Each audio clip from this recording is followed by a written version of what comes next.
আপোনাৰ লগতো এনে হয় নেকি বাৰু যিবিলাক মানুহ আপুনি সঘনাই লগ পাই থাকে আপোনাৰ ফ্ৰেণ্ড সাৰ্কেল আপোনাৰ ফ্যামিলি মেম্বাৰ্সেই হওক যাৰ লগত আপুনি থাকে বা অফিস কলিগ হ'ব পাৰে তো তেওঁলোকৰ ভিতৰত দেখিব বহুতে আপোনাক মিছা কথা কৈ থাকে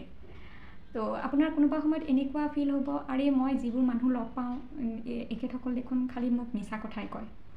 এনে হলে প্ৰথমতে আপুনি নিজক চেক কৰিব সূক্ষ্ম ৰূপত আমি আচলতে যেনেকুৱা আমাৰ ভিতৰত সংস্কাৰ থাকে আমি তেনেকুৱা ধৰণৰ মানুহে এট্ৰেক্ট কৰোঁ এটো ল অফ কৰ্ম হয় সো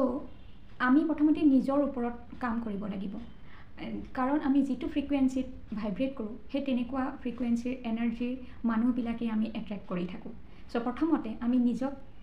সূক্ষ্ম ৰূপত চেক কৰিব লাগিব যে আমাৰ ভিতৰত এটো সংস্কাৰ আছে নেকি যদি আছে এটো আপুনি নিৰ্মূল কৰিবলৈ চেষ্টা কৰক আৰু দেখিব আপুনি সকলো ভাল মানুহ যোনে সঁচা কথা কৈ থাকে তেনেকুৱা ধৰণৰ মানুহ আপুনি এট্ৰেক্ট কৰিবলৈ লৈছে কৰি চাবচোন